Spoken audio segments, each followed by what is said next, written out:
science fiction on a screen so bright. Old classics and the new delights. The unapologetic geek will lead the way, with facts and fun to fill your day. Discussing every detail, every frame, from the eerie to the loud and the same. Gig along with all that's great, those Sunday vibes you can't debate. Tug along with the Sunday crew, geeking out is what we do.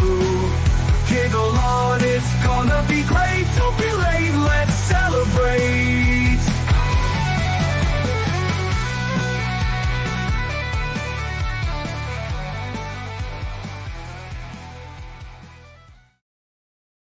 Greetings, fellow Earthlings. It is Tug Chat time.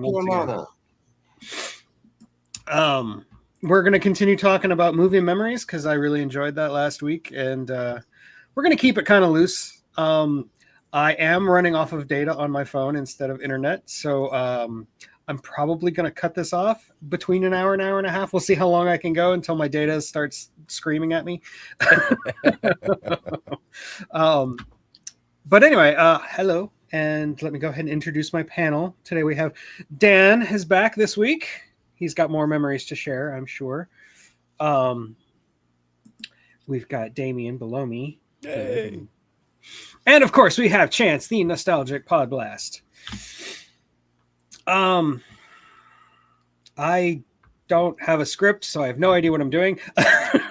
But since Dan and I have already started telling stories, we started last week. Let's go ahead and start with Damien today. Oh.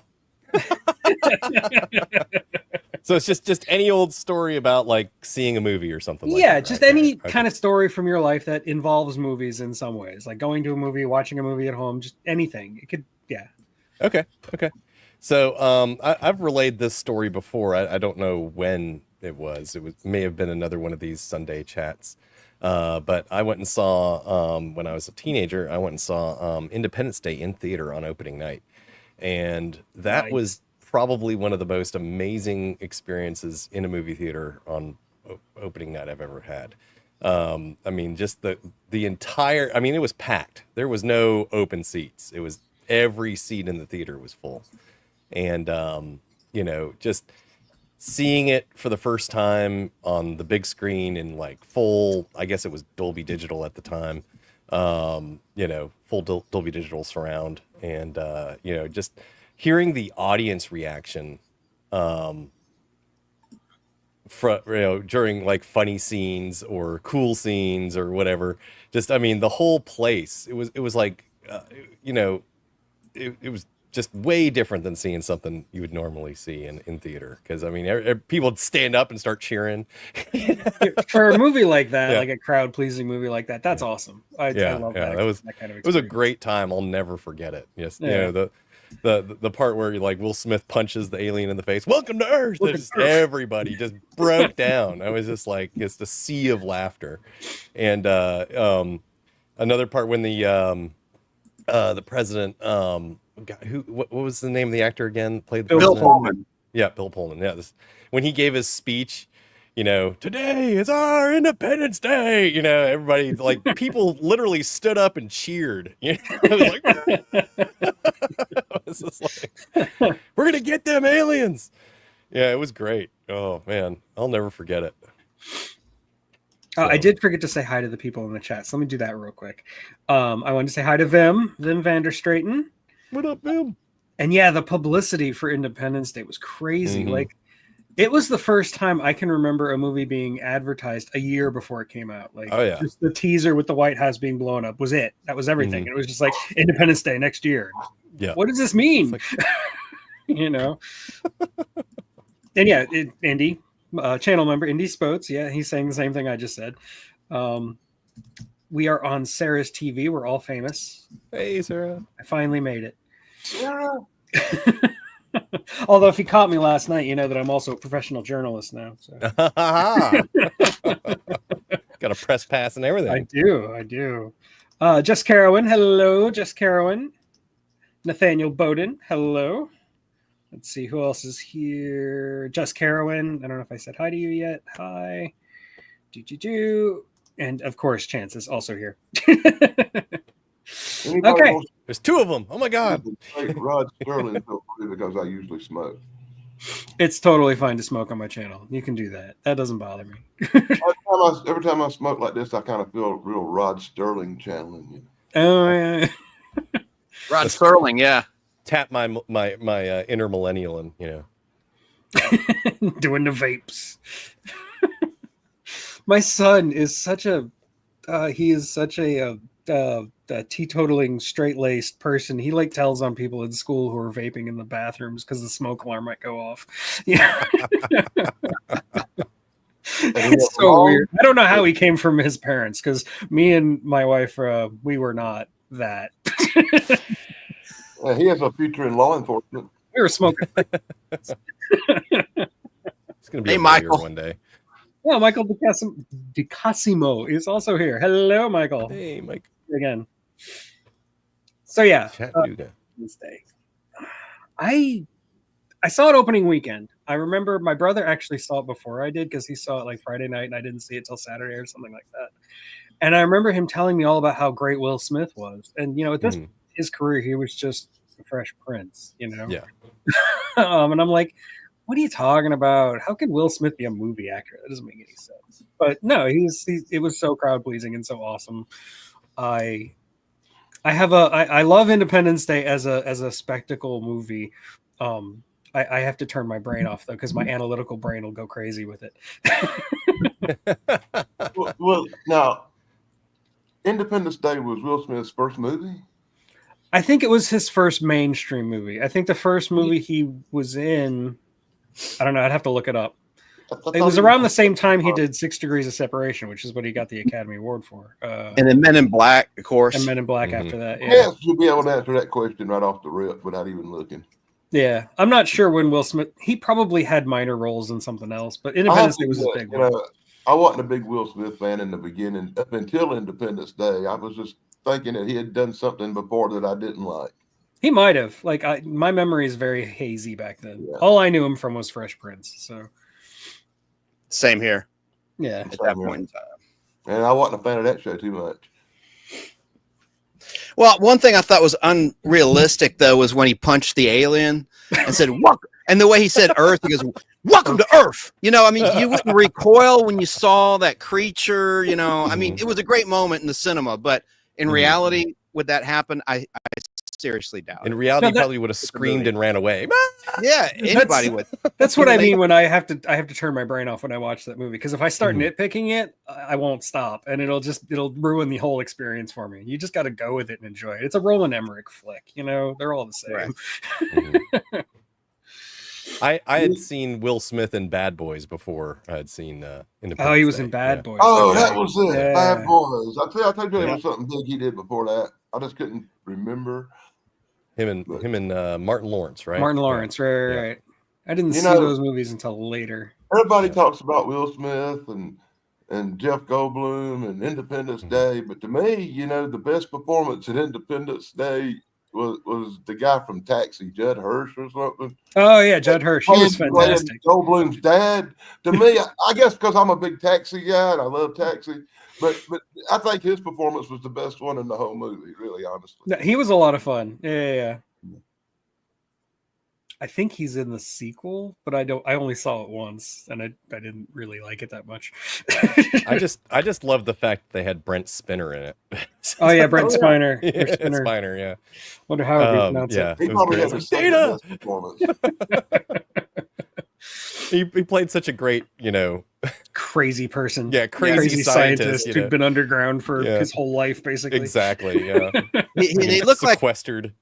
He looked like a kid in Powder too. He looked kind of pale. He did. Yeah, like he had never left the underground. As he said in the movie, they don't let us out much. Jeff Goldblum's performance in Independence Day, kind of got me a little bit, because I'd seen this movie he was in called Vibes, and I felt like it was the clowny Vibes character just got older with the whole Save the Earth thing. Mm-hmm. Oh, and And The Randy first- Quaid. Oh yeah, Randy Quaid. I'm I'm home. back. Exactly. Yeah, that almost topped Shitter's Fool, right? From, Yeah, exactly. Yeah. Christmas Vacation. Cousin Eddie as a crop duster. Yeah, Pretty awesome. Pretty epic. And you're right, Damien. It was Bad Nice Boys of start. 1995, and then Yep. of course 96 was Independence Day. But his first movie, I'm looking at his IMDb, was in 1992. It's called Where the Day Takes You. He played Manny. Yep. I've never even heard of that movie. But Independence Day was Nobody 96. That means I can cover it next year. And Interesting. Yeah. I do think he did a good job in Enemy of the State as well. But I think that was what, year or two later. Yeah, that was later. Yeah. I love Enemy of the State. It's a great. That's a movie. good movie. Yeah. It's a backdoor sequel to The Conversation. Ah. Yes, Jess Carowin, Night Court, where he plays Mr. Wheeler. What was your it's too bad about grandma. What was she doing? Oh, about 80, 85. Freaking loved him in Night Court. That's right. He was I forgot about that. Yeah, Enemy of the State was 1998 according to Indy, and I do not doubt Eddie or Indy. Mhm. Why did I call him Eddie? That's weird. Okay. Does anybody else have anything else to say about Independence Day other than what a great movie? I like No, it. it was cool seeing the White House getting Yep. destroed Yeah. Yeah. in a movie. In a movie.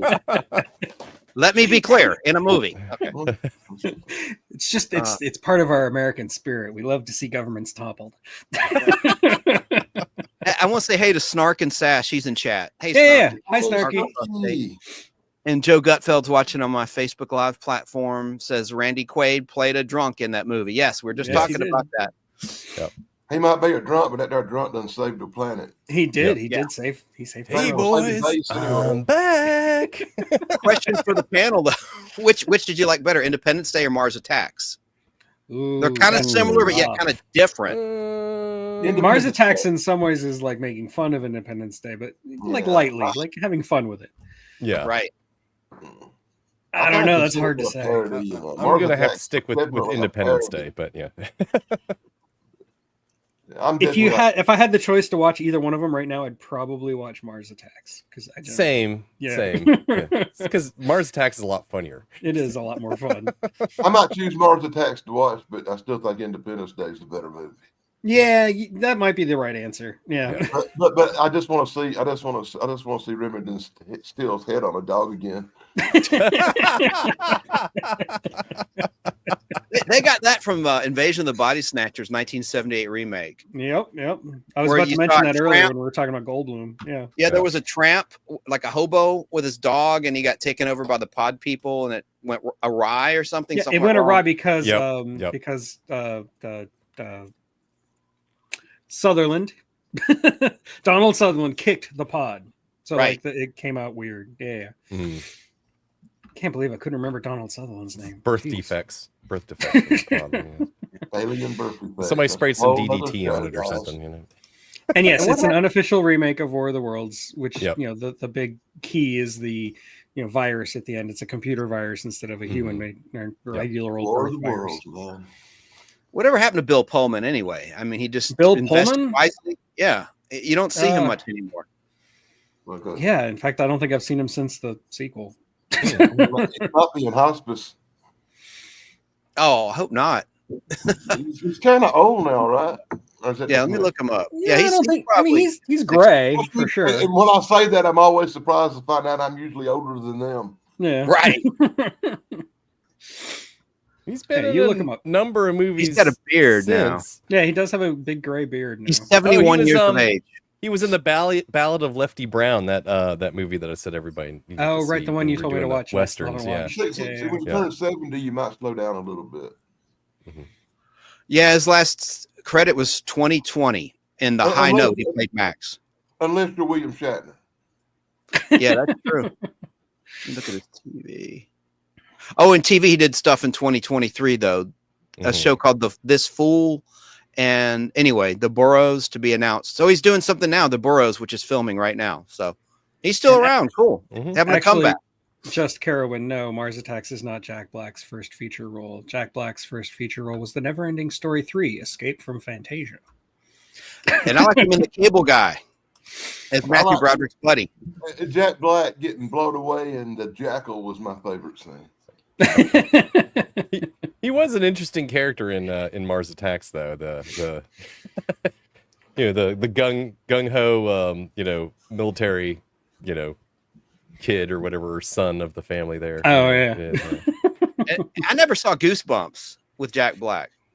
Did you guys see that? Goosebumps? Yeah, I did. I had kids, so I definitely seen it. No, I didn't. I never saw it. I've seen unfortunately, I've seen everything ever done that involved Goosebumps and had all the books in my house at one time and went through that whole nightmare. I also went through the Harry Potter nightmare.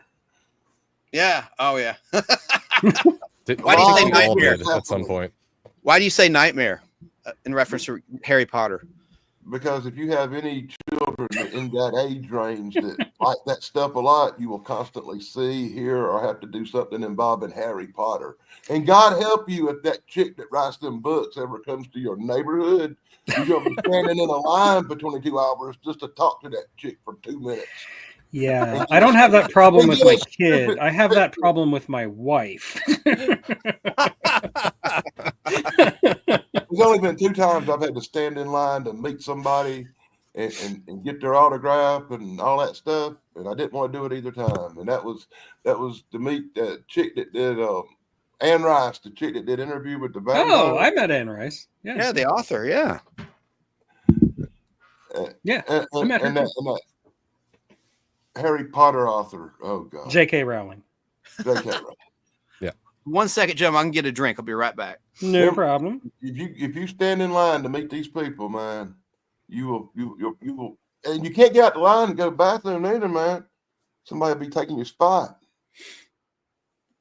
I've done it a few times for authors. I mean, maybe it's because I am one, but I actually love doing it, even if it means standing in line for 2 hours. Like I said, it depends on the situation, who it is, and if you have a situation involving minors. Yeah, especially if you have kids who are really impatient and you got to like stand in line with them. Well, the last thing I'll admit that I did it for money. Yeah. If the line was outrageously long and somebody paid me like $500 to stand there and get a first edition sign for them. I got paid for that day's work. I have a signed copy of Interview with the Vampire, but it's not first edition because, I was 0 years old when she published that. I've actually got her autograph on a little book sleeve, but not the nice book, somewhere around here. Have the paperbacks, Interview with the Vampire, and all those. Yeah. After I think Tale of the Body Thief is when I dropped off. After that, I was done. I got through my phase. Nothing against Anne Rice. She was so nice when I met her. Like, I was impressed. And then who took the ball and ran with it was the author who created Twilight and then the Vampire Diaries. It just started a whole craze. That's pretty much. Yeah. Yeah. With young women and some young guys. I didn't say that. My woman dragged me out to all the Twilight movies. And on opening night. Sorry. Yeah. I can handle the Twilight movies. Wait till somebody dragged you to see Titanic 14 times. Oh yeah, that's one of my picks of interesting movie experiences, seeing Titanic on opening night. The film broke. I think the 13th time seeing Titanic give me my first stroke. Yeah, back then. Back then, it was not digital, right? And it was over 3 hours long. So you had these platters. And right when the ship went down, the film broke and the screen went white. It took everyone out of the movie. That big buildup, 2.5 hours. It's right when Jack says, right when the ship's going down, he goes, "Trust me." And then you see, that shot of the ship going down with Jack, like his back to the camera. Then the film broke. And then they issued everyone a free ticket, but it took them like at least 15 minutes to splice the film back together. Did they not have some scotch tape in the booth up there? I mean, come on. Just splice it and run it. Go. Exactly. It took 15 minutes. And Bill Tush was in that screening too. A lot of people know who he is, some don't, but he was a TV personality on Superstation 17 He was in that screening. Apparently, I found out years later, and it happened twice actually when I saw Titanic. My woman dragged me out 4 times to see Titanic, including at the fabulous Fox Theater in Atlanta, Georgia, in 70 millimeter. But 2 of the times we saw it, the film broke at various parts of the movie. But that was the worst, is the opening night, right when the ship goes down. Anyway, enough said. Why does anybody need to see it I more saw than it once? 14 times in the first month, and I was praying for the film to break. I remember Why do you need to see I it more was than once. The ship goes down. We all know this. I was Everybody so dies at the end. sick of hearing that "My Heart Will Go On" song from Celine Dion that I was like actively wishing that Celine Dion would die of a heart attack. I was a mean teenager. You cursed her. I'll be honest with you. She's been through About some an hour stuff and since 45 then. That's what I'm she saying. has, She's yeah. got some health problems right But now. She's hour- bouncing back. She's doing a good job. Was I it called swear. stiff body syndrome or something like that? Something Or- like I that. can't- Anyway, Dan, yes. I swear, by an hour and 45 minutes in, I was praying for the sharks and the iceberg. I was cheering them on, man. See, that's when you To my strategically go to get some more popcorn, and there was a long You can only, line. Right, in right. 3 hours, you can only strategically leave so many times without getting her saying something to you about it. Yeah, it's like And I went gotta go to the parking lot- bathroom. One time, I went to the parking lot and smoked in the car for 30 minutes before I went back. But the song I have the most trauma from was that what's his name, Brian Adams song from Oh, Robin Hood. Yes. Everything I do it for Oh, you. my My God. mother loved that song, forced my dad to learn how to play it on the piano, and would play it constantly, like on a loop, man. they played that thing on the radio like they were trying to wear out the tape. You know, I was Yeah. so sick of that song. To this day, if I hear it, I just Every And Aerosmith and Armageddon for me. oh yeah, that one's pretty bad too. Yeah. yeah. And then my brother did something very similar with the Lisa Loeb song from Reality Bites. God. I don't want to think Stay? of it. Yeah, that's the one. Yeah, Stay. You say only thing when it ain't. God, Yeah, I hate like that song. I didn't hate it the first 100 times I heard it. But the second 100, it started to It wear started on getting you. a little annoying. Yes. Yeah. Anyway, was that your story, Chance? Sorry. That was one of them. Just where the film broke. I've Okay. got more for later in the show. Okay. Okay. Well, on that, playing off of yours when the film broke, I'll tell a story about when a film broke. And it was Jurassic Park 2, The Lost World. I was actually in the Keys, like the Florida Keys when I saw it at this really rinky-dink, terrible movie theater that was like barely holding together with, you know, all the chewing gum on the floor was the only thing holding it up, you know, that kind of a theater. It was a crowded room. It was like opening night, and you know, but it was all people from the Keys. So it's just a bunch of people who are really laid back, probably drunk or high or both. But they were all having a blast, and you know, it was that kind of like Independence Day experience where they were making the movie more fun instead of being annoying. Like normally, if people are loud in a movie theater, I get annoyed, but in this case, I was in the Keys. I didn't care. I thought it was great. And then like you, the film breaks at like this pivotal moment. Like, it's been years since I saw the movie, but at one point, you know, they go to the mainland and the Tyrannosaurus Rex gets out and is running rampant in San Diego.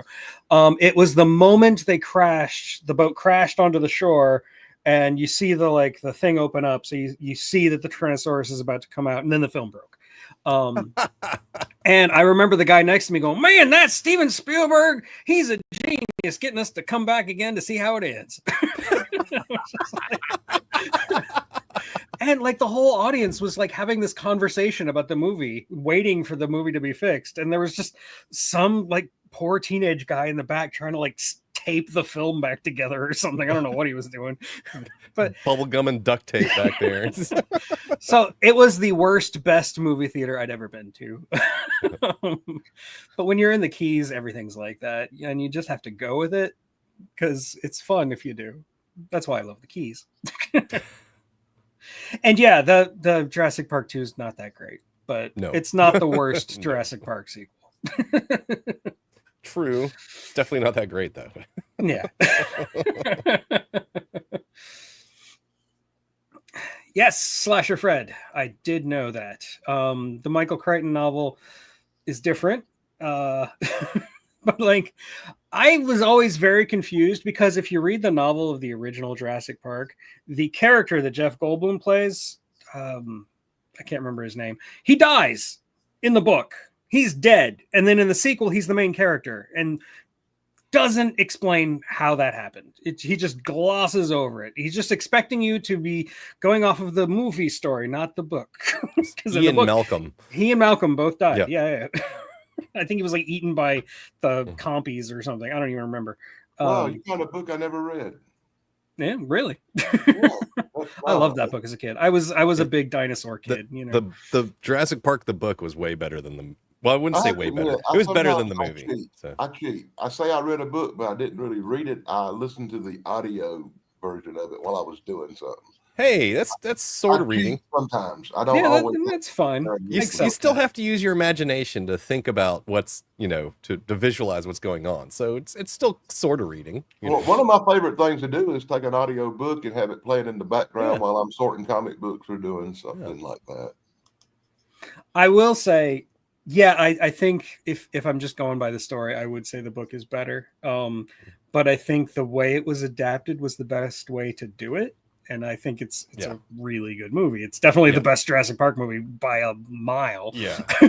I also saw Jurassic Park in theaters on opening night. That was kind of playing off yours. That was another one of those experiences where, the crowd was getting involved. And it was good. It was enjoyable. It was scary. Yeah, it was. That part in the kitchen where the raptors are after the kids and you see the reflection and you're like, oh! And then they get out. They're safe. It's like, but you remember the book starts like on the beach and some little girl is like killed on the beach. That's how the book starts. Yeah. And I think Steven Spielberg wisely decided, you know what, I'm not going to do that. I don't want to scare kids that bad. Yeah, we're not going to start it on a down note. Yeah. We started optimistic, and science is great, and this is really interesting and cool. Yeah, look what we can do. Let's take this one bully kid and scare him for fun.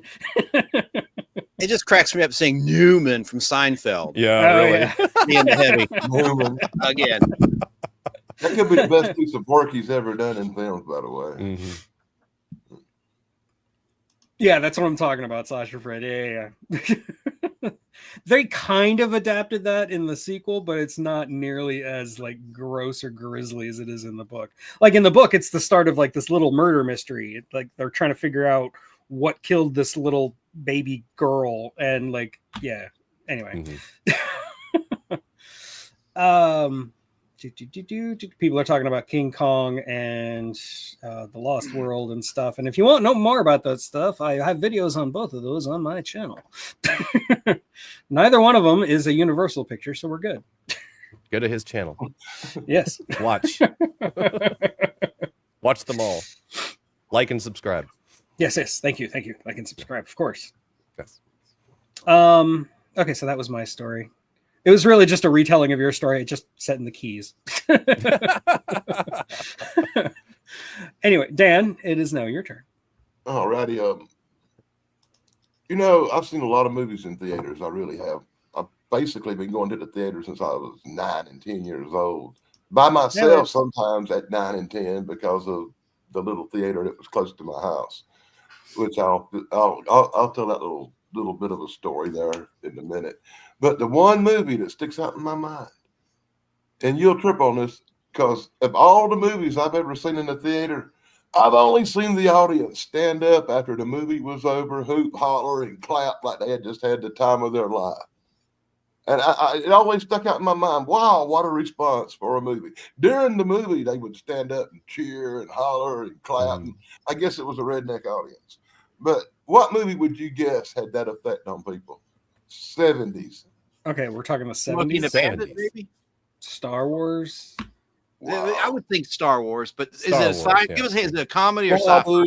Chance, you're amazing. It was Smokey and the Bandit. Smokey and the Bandit. That makes sense. Yeah. Great movie. Yeah. I remember the movie that year. Audience had the best reaction. Second would be Star Wars too, by the way, but Star And those Wars are the didn't top- get the standing ovation as much as it just got the cheer.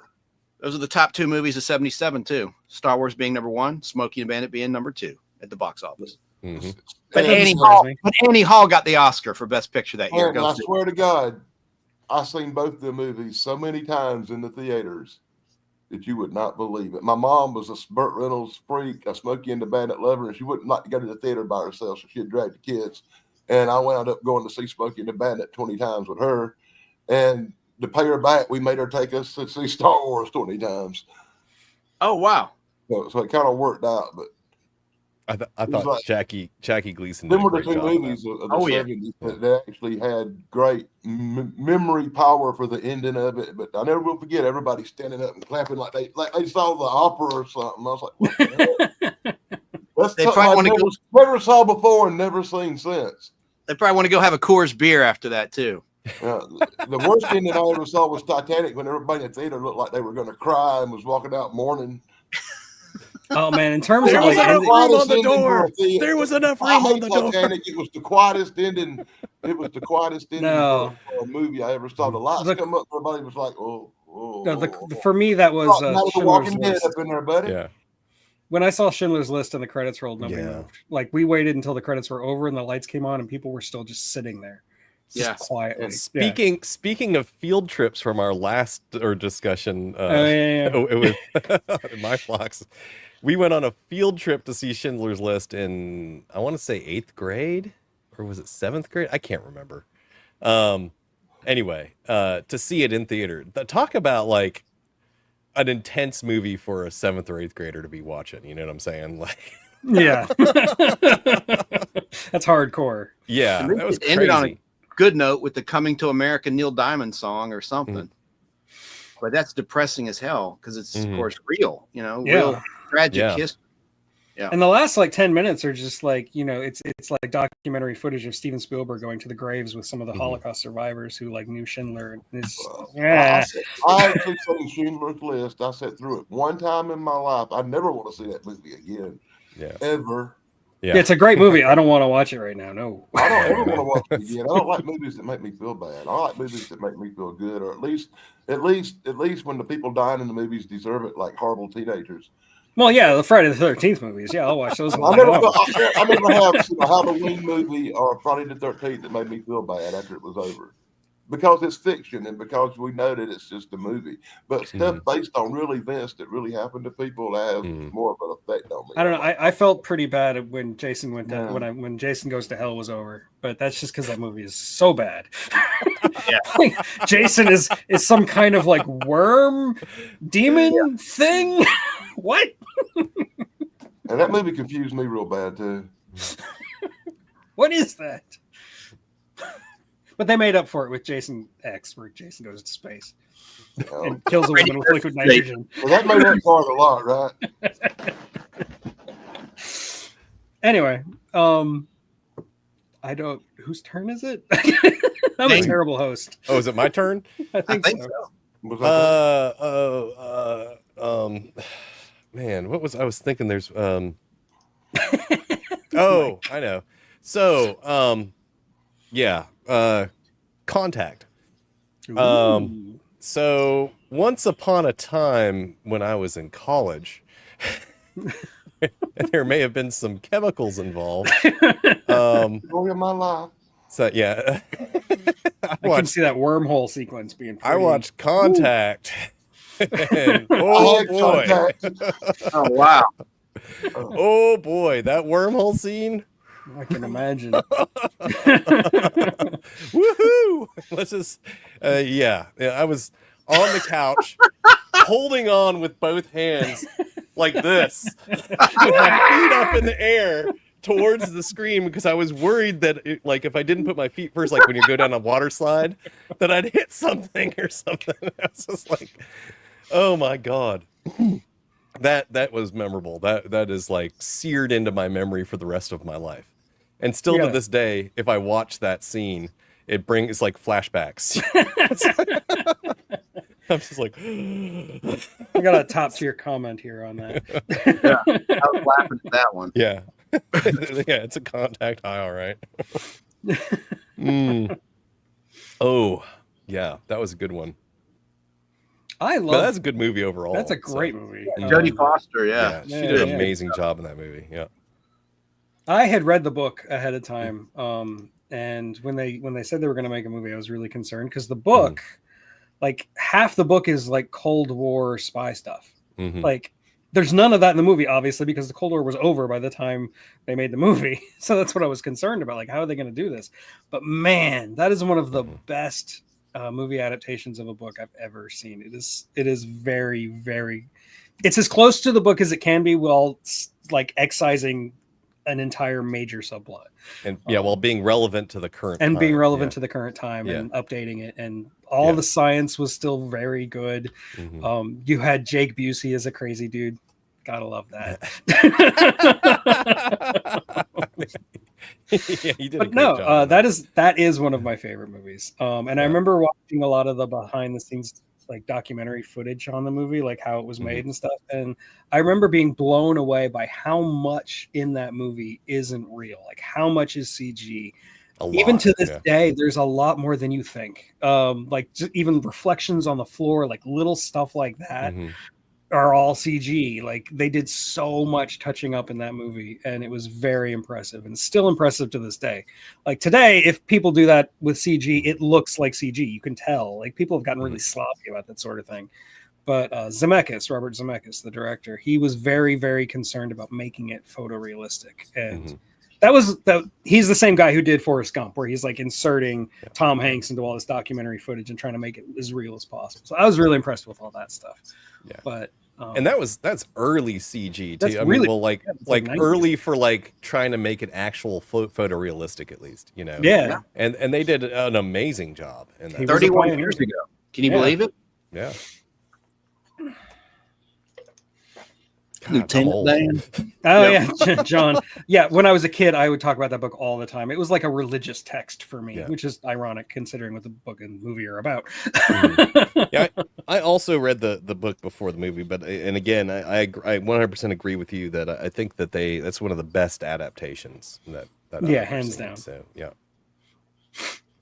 it's not the best. My pick for the best is either The Godfather or LA Confidential. So. Both, yeah, very good. Yes, Mario Puzo. Yeah, what a great I think both of those movies are better than the books, which is very hard to do. Agreed. Especially since Mario Puzo is a great writer, and so is James Ellroy. But still, how do you feel about Jaws in that vein? Peter Benchley's novel's better than the movie, or the movie better than the novel, or is it kind of equal? It's kind of equal. I think the movie might edge it out. The movie does have a lot going for it that the book does not. Peter Benchley, as a writer, he's very like succinct. So it already kind of feels like it's made for a movie. I'm 50-50 on Peter Benchley. I like the way he wrote Jaws, but I thought the movie was better. But he wrote this other one about this giant squid, the Beast or something. The Beast, yeah. And when I saw that movie, it made me cry because the book was like 100 times better. Yeah, it's a good book, terrible movie. You don't have the John Williams music in the book, you know. Yeah, true. He also wrote The Meg, which has absolutely nothing in common with the movie The Meg, aside from the basic plot of a megalodon. And has nothing in common with the movie, Nothing in Common. Becky, well, yeah, that too, yes. That's another Anyway, I wanted to say hi to Thrash. He's in the comments. Hi, Thrash. Hey, Thrash. Hey, Thrash, I filled in for you today, bud. You got to freeze, Dan. Oh, pause.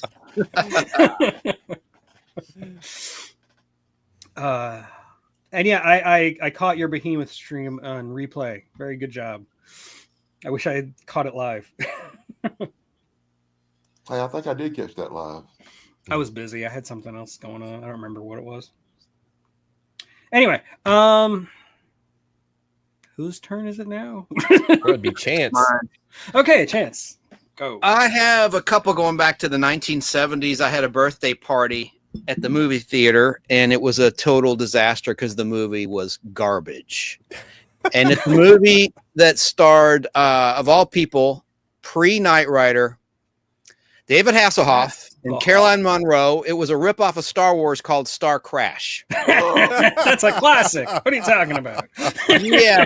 All of my friends, including, and I, I as well hated it. We abhorred it. We just thought it was terrible, and it just ruined the whole birthday party. Actually, 'cause people were just complaining after the movie when we're having cake and everything. It was a terrible, terrible movie, and that movie lost millions of dollars. Its budget was $4 million, and it made $2,250,000. So it lost a lot of money. It was just a terrible, terrible movie made in Italy. For those that don't know it, it was released in the U.S. on March 9th, 1979. It was just a terrible, just like Laser Blast. That was another clone of Star Wars that was terrible. But I couldn't believe Christopher Plummer was in Star Crash. Yep. An actor of that caliber. Sound of Music.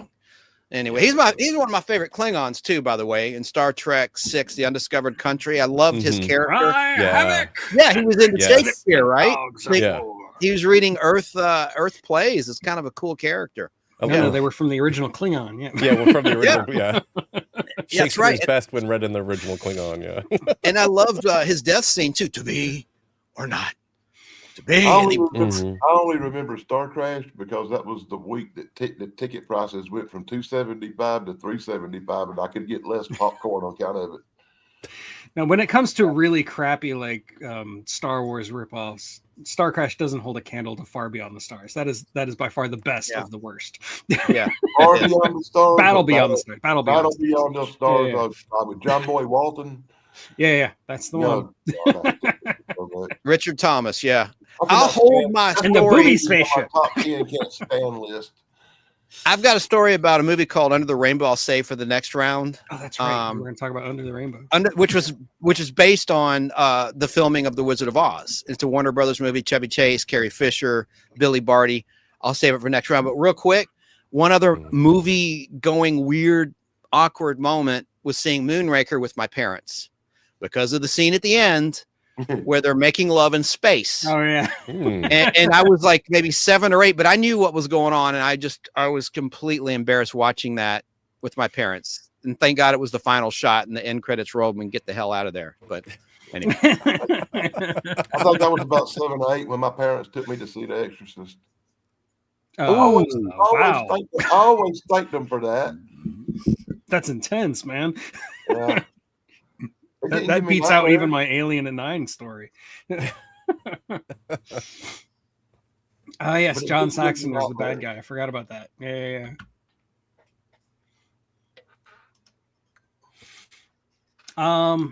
He was the Maskatron robot in $6 Million Man. That's true. He was. the first fembot, but a man. When Steve Austin punched his face and the mask went flying, they made a toy, the Maskatron Kenner toy. Also, the dad in Nightmare on Elm Street. Yeah, and Black Christmas. He was the cop. Black Christmas, right. That's a weird one. You've talked about that. That's a horror Christmas movie. That and Silent Night, Deadly Night. It's so bizarre. The $6 Million Man stuff you talked about, when he knocked the face mask off, that's so fresh in my mind because I just rewatched the entire $6 Million Man series last year, and I was like, almost every episode still kind of fresh. Yeah. I like the one with Oscar Goldman's severed robot head. Remember when there was an Oscar Goldman robot? You know, my favorite are going to be the Bigfoot episodes, though. You know that, right? Oh, yeah. Hey, how did you watch them? Streaming or DVD, Blu-ray, what? Me TV. Me TV doesn't play. Antenna TV. No. It's Cozy TV has the rights. One of them TVs played the whole series, and I caught it. Yeah. They're also doing Stargate. They're doing Stargate SG-1 now, and I'm waiting for it to restart. I'm probably going to rewatch it. I'm not trying to be picky, but they cut like 5 minutes out of each episode. You miss a little bit. You do. Yeah, I mean, when I was the tank, the death probe. Remember Steve Austin fighting that tank? All right, I'll shut up. Yeah, in the 80s, I remember growing up watching Star Trek, like the original Star Trek, the original series. And on TV then, like to make room for more ads, they cut out about 5 to 10 minutes of every episode. Yeah. And I didn't learn that until I started seeing them on VHS and seeing the episodes I'd grown up with and being like, wait a minute. This was I don't remember this scene. What is this? Here and there once in a while. I still catch that. I still catch that when I watch a DVD or something off of a disc where it's got the full episodes. Yeah. And then I realized, well, I missed a little bit here back in the day. And Tug, one of those minutes was a next week preview, so at least 1 minute was just a trailer. that was cut. Right. That's true. I watch Yes. I watch Star Trek every week. They show it once a week. I think it is MeTV at night, and it all my DVR automatically records it, and I watch that episode of Star Trek. So I Right. probably for the last 3 years I probably rewatched the original series one episode a week every week for 3 years in a row. Are you guys familiar with this? Speaking of Star Trek, the Roddenberry Vault Blu-ray set. Mm-mm. I am not. It's from the editor's reels. You talk about bonus scenes. This was released in 2016, I want to say. It's very rare. Some guy on YouTube is publishing some of this. The YouTube channel is Mego Star Trek. Wow. Okay. And he is putting on there some of the cut scenes. There's a cut scene with Kirk's nephew, Peter. Remember from Operation Annihilate, the final season 1 episode? Yeah. Remember Sam, that was Kirk's brother, died in the episode, as did the kid's mom. Well, he's on the bridge in the end of the episode with Captain Kirk, and that was the original ending of that episode. It's here on this Blu-ray, and I wound up getting this for free. I ordered it off eBay, and it was from a big volume seller, and I ordered it the last day of 2024, and the guy hadn't shipped it for 2 weeks, so I put in hey, where's my item request? And I put it in with eBay, and eBay refunded my money, and the guy had shipped it the day before, so I got it for free. Anyway, the footage is incredible. I mean, it's not junk. This is just amazing stuff. Like, last thing I'll say about that is Who Mourns for Adonis, the classic episode with Apollo, the god. Yeah. Remember the end where he's like going crazy and you see close-ups of Lieutenant Palamas? Yeah. It's revealed she's pregnant in a cut scene. The network couldn't handle that. And anyway, just it's one example of amazing cut scenes that's on this. It'll blow your mind. But go to Mego Star Trek YouTube. No affiliation with him. I don't know this person. If you want to see some of these amazing scenes that were left on the cutting room floor. That his son found him, Roddenberry's son, I didn't mention that, found these reels because Gene Roddenberry died in 1991, the creator of Star Trek. So it's from Gene Roddenberry's personal collection from the editor. So it's got sound, picture, everything. Mhm. Yeah. Very cool. Wow. Well, I just want to say bye to John. He has to leave for an HOA meeting. And I've been to his neighborhood. I can't believe they actually have an HOA. Oh, man. Burn. See, that's why they have Take to have it. a meeting. They're trying to get things together there. You know. I mean it in the best possible way. He's independent. I hate my HOA. I don't like it. And my HOA doesn't do anything. And I still hate it just for existing. I won't pay that. Yeah. Do you have to pay dues to your HOA? Yeah, but it's like $10 a year. I don't care. Oh, well.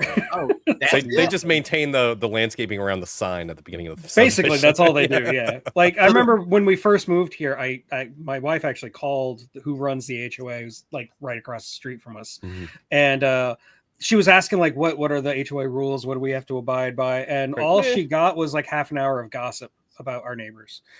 So, like, our HOA doesn't care. Is there a neighborhood pool, Thrash? I have no I mean, grasp. No, whatsoever. there's no pool or anything. Yeah. You know, I have no grasp of that whatsoever because I live so far out in the woods. They don't know what none of that is, and we're lucky our neighbors ain't got chicken coops in the backyard and barns. Yeah. Some of them do. Yeah. Some of them down the street actually got goats in the front yard. Mm. You know, there's a front porch and there's a driveway, and right beside it there's a pen full of goats and a little barn with some chickens clucking. You know, that honestly sounds good to me. Like I could handle living out in the boondocks in the middle of nowhere. I'd be fine. Well, it's pretty good to weird things start coming up in your yard at night and stealing your trash, or you start hearing monsters howl in the woods. Or Skinwalkers and their your neighbor has to go to used the condom hospital machines. How about when your neighbor goes to the hospital because he's all tore up by some animal and nobody knows what done it? Little stuff like that, you know. He's the goat sucker. The The worst is chupacabra. I got a big skunk that comes around here messing around, and I'm so afraid my dogs are going to tangle with that skunk, and it's going to be a nightmare. Right. Yeah.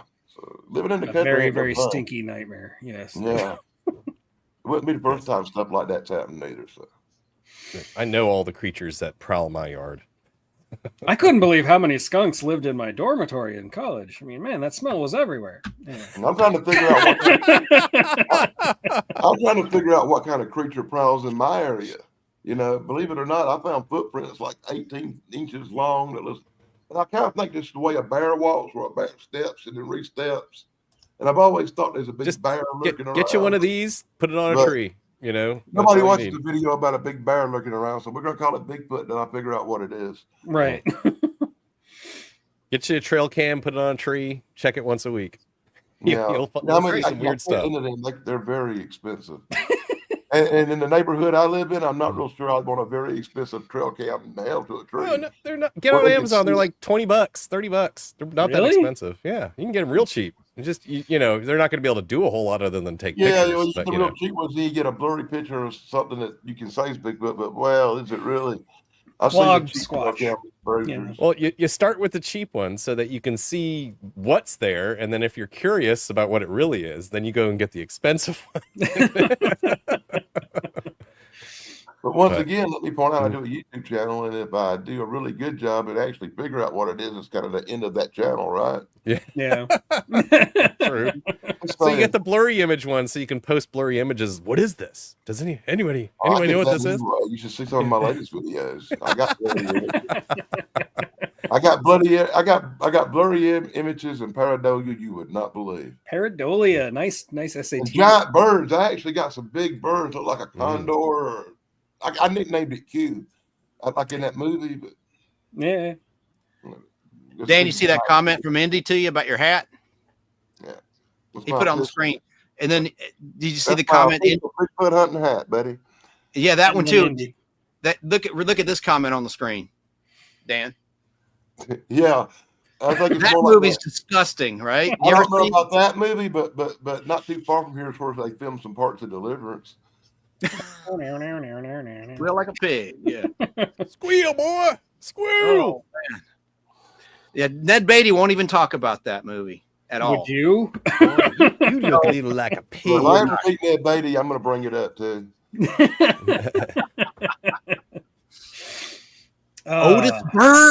Otisburg. That's another trip to the theater I never will forget.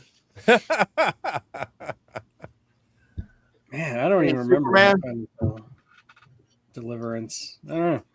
The Anyway. only movie- that's the only Burt Reynolds movie my mama ever complained about. Oh, that one. Yeah. Let's see. I guess that means it's my turn now. Well, since Damien brought up non-sobriety, I was babysitting a friend of mine in college who was taking illicit substances, and he wanted to watch Pink Floyd's The Wall. Which, you know, I'm a big Pink Floyd head. I've seen The Wall a million times. I was like, okay, sure, let's watch The Wall. I'm sober. He's not sober. And he freaks out by the time we get to the end of the movie. Like, because it's Pink Floyd The Wall. Of course he's going to freak out at the end of the movie.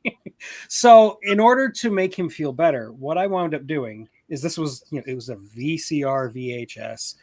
I actually watched the entirety of Pink Floyd's The Wall backwards with the rewind button held down because we were going to unwatch the movie to make him feel better. This actually worked. Like, he felt great after we did this, but I have seen the entirety of that movie in reverse. Unsaw the movie. We unwatched it. Wow. You should have put on Wizard of Oz with Dark Side of the Moon playing. Oh yeah. Oh, that was a good one. Yeah. The only problem with that is it like cuts out. It's like, but Dark Side of the Moon is only like 40 something minutes long, so like you don't even get halfway through Wizard of Oz. True. You have to play it But it'd be- twice. It'd be like Scared Straight, Scared Sober with that guy. You know, you're going to freak him out, not wanting to party ever again. Anyway, so yeah, that's my story about watching a movie on illicit substances. I wasn't taking anything. I was sober. I need a disclaimer across the bottom of the screen. Tug was not using substances. I would never. Legal or illegal. I'm fairly certain that almost everybody I know the first time they watched The Wall was not sober, except for maybe you. Yeah, because I saw it when I was a weird kid. You know? Yeah. The meat grinding scene. Jeez. Oh yeah. Oh, And yeah. the kids with the faces that are just like 3 holes. That stuff messed me up as a kid. Like sober. And Clive Barker movies too, like Nightbreed. Mhm. Those yeah, tripped me out, man. I love I saw that in the Nightbreed. theater. I was like, whoa, this is too weird, I even love for that me. guy. I like Nightbreed, but yeah, it's pretty out there. And Hellraiser, the guy like coming up out of the floor like you just like see his viscera and bones The movie, just the movie leaking out that of the had that floorboards. effect on me was when I saw Heavy Metal, the cartoon movie thing. Yeah, the We saw Lochnar. that at the theater pretty well off, and it was wow. Had to go back and see that one a couple of times too. Right. Yeah, Heavy Metal was a good one. Yeah, I was just thinking of like Pink Floyd laser light shows at our planetarium. Those were fun. I've Like seen 3D Pink Floyd a laser couple light shows. times in concert. Yeah. And we did the 3D laser thing at the Pink Floyd, I guess it was Dark Side of the Moon 3D laser show at the Sanger Theater. That was pretty good. The acoustics in there are really nice. I mean, perfect acoustics. So it sounded amazing. So I the don't lasers remember were cool exactly too. what year it was. It was probably 97 or 98. We saw them at Little Giant Coliseum. What, Pink Floyd? That was probably the Pulse tour. Yeah. It was amazing, man. Yeah, here in St. Louis, we have a really, really good Pink Floyd cover band that plays every single year, called El Monstero. They are awesome, and anybody who's in the St. Louis area, I highly recommend them if you like Pink Floyd, because they sound as close to Pink Floyd as you're going to get from an American band. Wow. So. I'm going to have to ask James Enstall about that. Geek to Me Radio. KTRS. Yeah. He's on Sunday night. He's in your neck of the woods. I'm going to ask him if he's. I'm sure he would know about El Monstero. Yeah. Everybody here knows about El Monstero. They're big here. So yeah. Yeah, another brick in the wall. Gerald Scarf. Yep. Yes. Yeah, those like hammers, those walking hammers. Ugh. It's definitely some interesting imagery in that. Yeah. The judge. Yes. Yeah. Oh, the judge. Yeah. Yeah. Yeah. I remember in Heavy Metal, the one scene that freaked me out the most was actually the most realistic, the B-52 sequence, like where it's like in World War II and there's a bunch of guys on a plane and the Lochnar comes through and then like they become zombies and yeah. Anyway. That's true. So, the Lochnar did get its butt whooped pretty easily there at the end. It did, yeah. I thought you were all evil and like existed through all the time. Right. Okay, so Danny, it is now your turn to tell us another story. Yeah, heavy metal. Laserdisc. I was about to say Laserdisc. Oh my god. With THX sound. Nice. Very nice. I'm not going to talk about a movie. I'm going to talk about a movie place. Okay, that's good. In the town of Williamston, in Williamston, South Carolina, in 1973 and 74, when I first started going to movies. And I take note that I was only 8 or 9 years old, and this was the place the kids went to movies by themselves, because it was like the Mayberry small town in the South. There wasn't nothing bad ever happened. There wasn't hardly any crime. My grandpa was the chief of police, and I swear to God, he was like Andy Griffith. Half the time, he didn't even have to worry about toting a gun because there wasn't nothing ever going to happen. The worst thing that ever I can remember happening when I was a kid, basically, maybe the hardware store got broke into and some knives got stolen, or a drunk hit a telephone pole. Otis. Yeah, Otis. We had one of them too, by the way. I'm not going to say his name, but we had a town drunk. And he was always getting into something. But other than that, it was, and we had this one guy who I called Ernest T. Bass because he'd throw a rock and break your window and go to jail for a few days. But it was just a little town. Over in the next little town, which is really tiny too, called Williamston, there was this little theater, the OC. That theater had been there since silent movies. It was this big stone building, and it had a balcony upstairs. And when I was 8 or 9 years old, my parents would go over there and give you $5. You go to the movie. Movie was $1.50 to get in. You'd have money for popcorn and a couple of quarters to play the little arcade games they had at the front there. You know, you go through the door. There's a stairwell up, and there's a guy standing there, and you had to be over 18 to go upstairs. There's an adult section, and then you go downstairs, and there's just a regular big theater.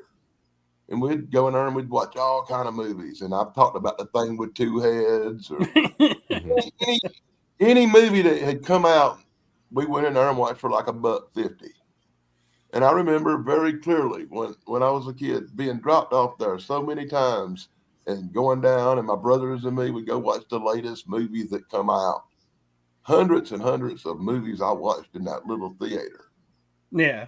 I mean, sometimes we go 2 or 3 times a week and see different movies, you know, because in the afternoons they'd have an afternoon matinee where they played something different, and then they'd have a main show at night. Most of the time we had to make the like 5 o'clock show because kids, you know, we had to be home before it got too dark or whatever.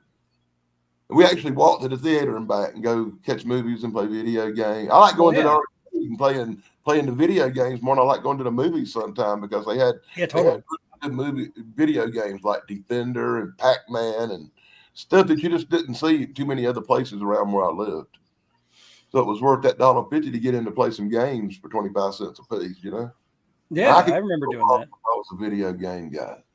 But and over the years of going there, I got to know the owner, the old black guy that owned it, and I got to know the guy that run the projection-y thing, the film guy with the reels, right? Because I had the old projector, the reel-to-reel deal. Big old giant one, though, man. You could put 2 movies on it, and it would change out, and it would play 2 in a row. And he'd be on a timer he'd set. He wouldn't have to be up there with it. He'd just be downstairs eating popcorn and watching the movie while it changed itself. I thought that was cool. His name was Mike. We got to be real good friends over the years. And finally, I become a teenager. When I was 15, I could get upstairs in the adult section because I was a teenager. So I got to go upstairs, and that's when I found out what they do in the upstairs section, and I realized why the theater always smelled funny. For there on out, I spent most of my time watching from the balcony. But because I knew the guy who locked up the theater at night, and I knew the guy who swept it up, and the guy who owned it, after the theater had its last show at like 2 o'clock in the morning, and they were going to sweep it up and clean up the mess and stuff, you know. A couple of us young guys, you know, because we knew the guy that run it and everything, we'd stay in, help them sweep up, and then like 2:30 in the morning on a Saturday night, we'd go upstairs, sit in the balcony, and this was the cool part. We could go downstairs to the basement of this place. And in the basement of this place, there's just thousands of movies, man. Oh, man. It goes all the way back to like silent movie days where they just kept copies of the movies. And we could go down there and pretty much pick out any old movie we wanted to see from whatever year that was still around. That's where, you know, like seeing the one with the Invaders from Mars from the Invaders from Mars, yeah. That was one of the first places I saw that, you know. The one about the giant praying mantis and the giant mantis, yeah, or deadly mantis. Movies, you know, original prints, and we'd grab them and take them upstairs, put them on the reel, sit up there and enjoy life and watch movies till sun come up. And that was a rare thing, and I did that for a couple of years with that guy. And the saddest thing I ever remember was when that theater burned down. Because the saddest thing was all them movies. All those movies. No. The whole place burned to the ground in 1980. There probably were some nitrate prints down there. I wonder if the nitrates would cause the fire. You know? I don't know what caused that. Because they'll spontaneously combust. So. Yeah, it happens all the time. 20s or 30s when this place was built. It had been remodeled a couple of times. And its nickname, I swear to God, was the Rat Palace. Because you could be sitting there eating your pop. That's why I like to sit upstairs in the balcony later on. Because if you were sitting down there, there'd be a chance a big rat would run across your feet grabbing popcorn instead. The rats were actually feeding on the Imagine you're watching The Tingler and one of that happens.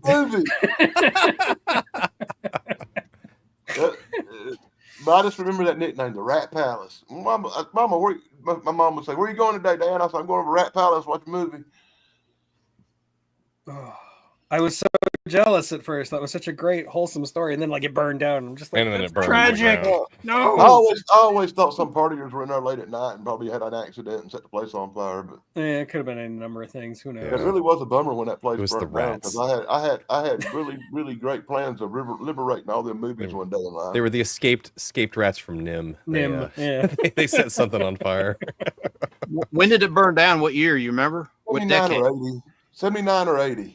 Damn, man, a lot of lost film prints. My flock's talking about the Universal Studios fire.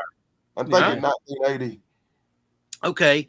My flock's talking about the Universal Studios fire and comments. That was in 2008, I think. Yeah, June of 2008. Right. They lost a lot of music too, like Elton John original master tapes were destroyed. I never watched any of them, but they had the old silent movies in a section too. You know, like Metropolis and stuff like that. Original prints. Oh, yeah. Hardest to find an original. Who knows what else was in? Who knows what else was in there when it burnt down? That was the biggest loss around here. Yeah, there probably would have been lost films in there. Like, who knows? Something like 90% of all silent films have been lost. Yeah, which is crazy. All kind of stuff like that, you know. Yeah, kind of stuff like that, especially the serials like Buck Rogers, Flash Gordon. You know, the serials were probably down in that basement. Yeah, and that was the only theater within 25 miles of where I lived. Yeah. That was the only theater. So when it burnt down, we had to go to Anderson or Greenville to watch a movie after that. Did they show cartoons before the feature? Oh, yeah.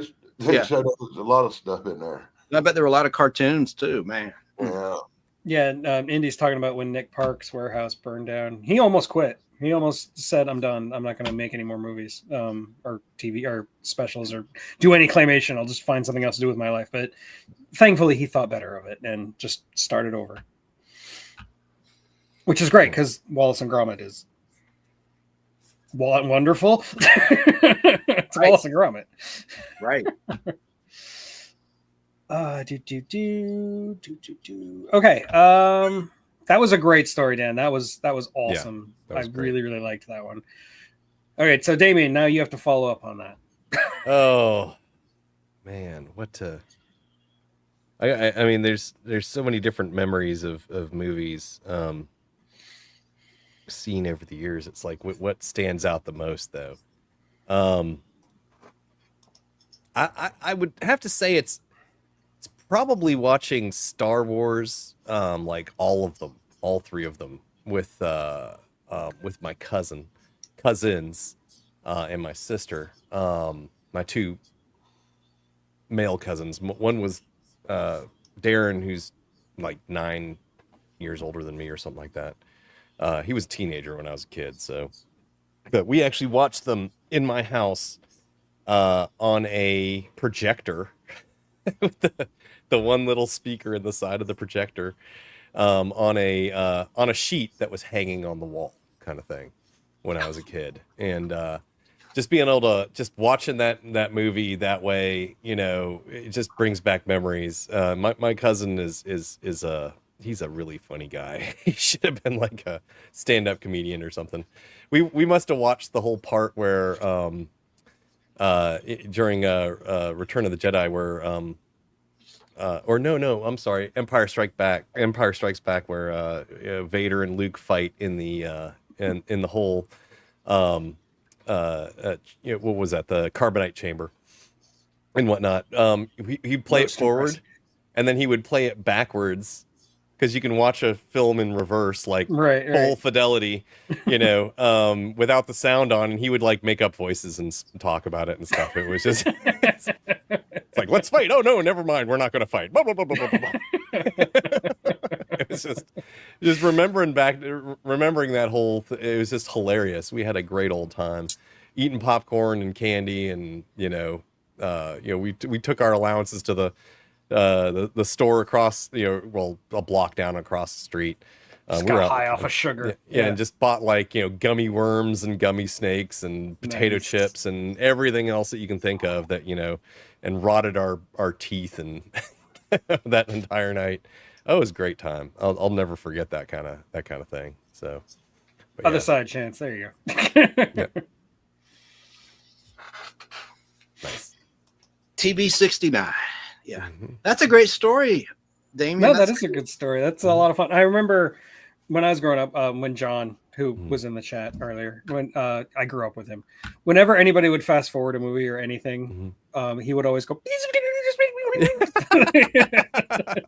and it always made me laugh. I always thought it was funny. So I can relate a little bit. It sounds fun. It's nice. Yeah, it was enjoyable. It was one of those young childhood memories, because I was like a little kid, 6 years old or so. I That's love cool. doing these shows, man, because Yeah. we get to talking like this, and he tells a Mhm. story or something, and all of a sudden, it's like lightning strikes me in my old head, Mhm. and I remember something so cool from Mhm. 50 years ago that I hadn't thought about once since. Mhm. Yeah, today I came into this without any prep. Like I didn't plan on telling any stories. I just knew that I had stories, and as soon as other people start talking, I'm going to think of them because I just knew that was going to I happen. just remember something so crazy, man. In our little town, we and if you didn't have a VHS or a VCR, sorry, a VCR player, or you would have to go to the library to rent a movie, and you would either rent it on a a projector, reel to reel, or you could rent it on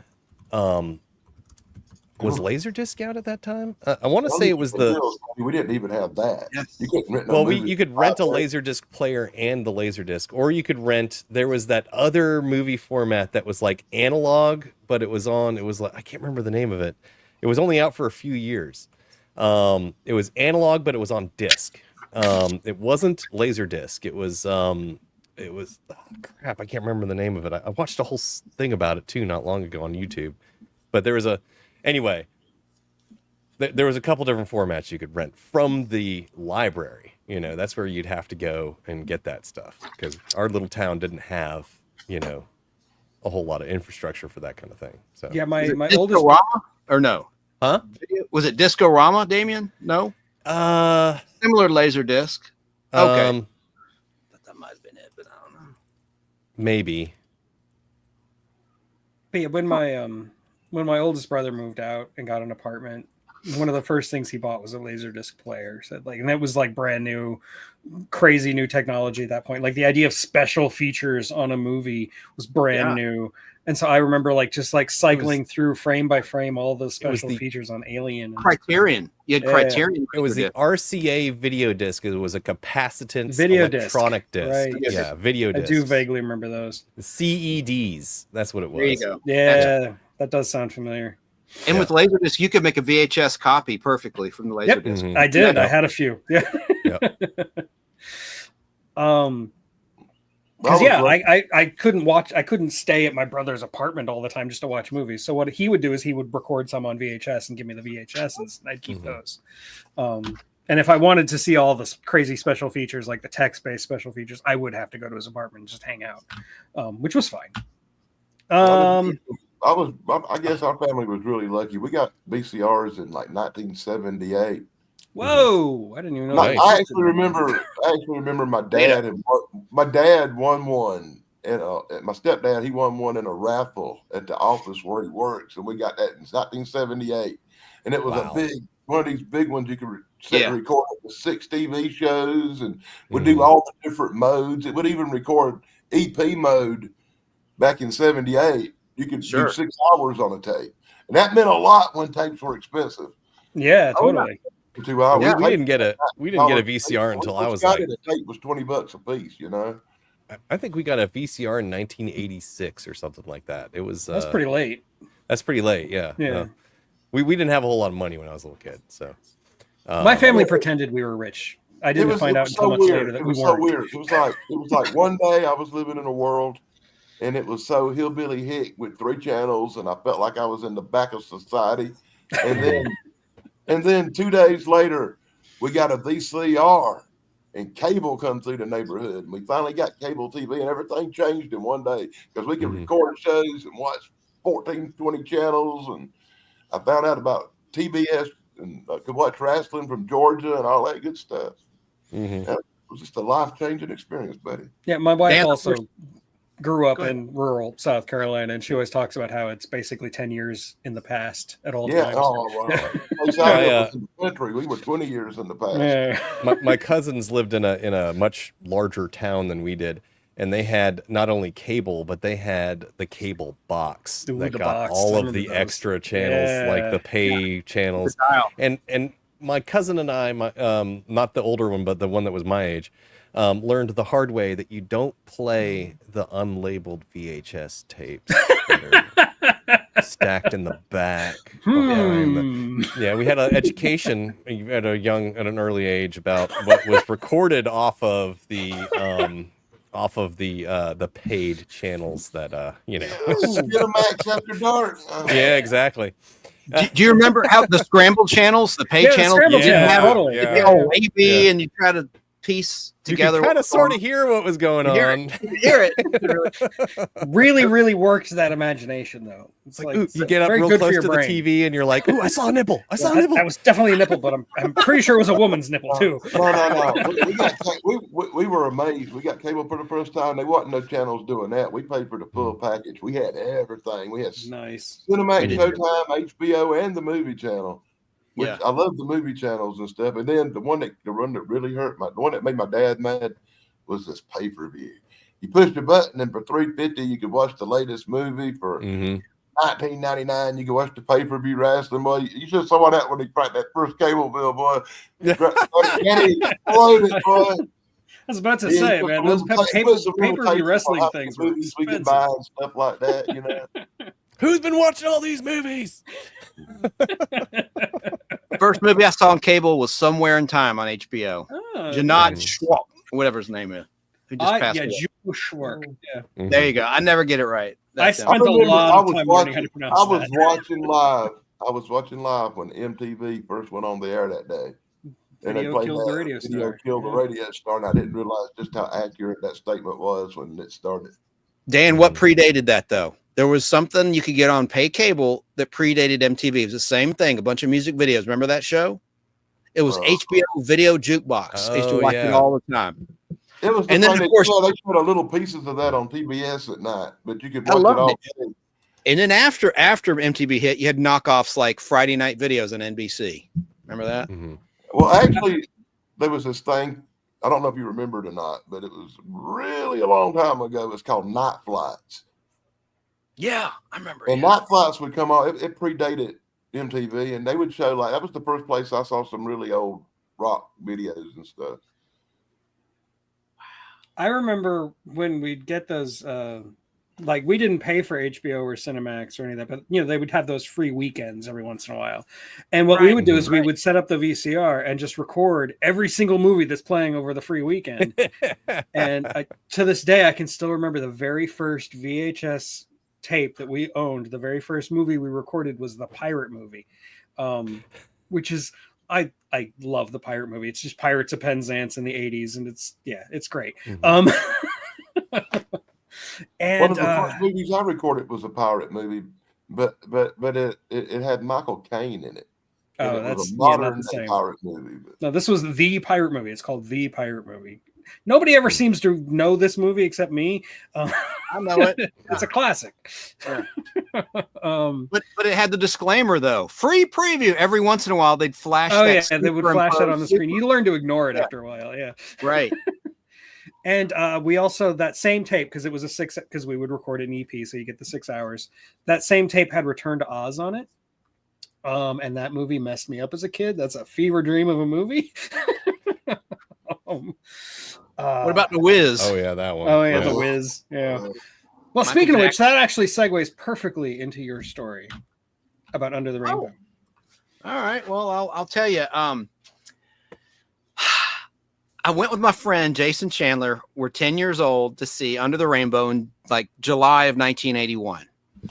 And there's a girl there with an adopt-a-doll. And she's very rude and obnoxious. And she starts the whole movie. She's yelling at my friend Jason when he laughs at a joke. He's not doing anything inappropriate. He's laughing. You're allowed to react to scenes in movies. And so she goes, "You stupid idiot. I told you to shut up." Rude lady. So I get even with her.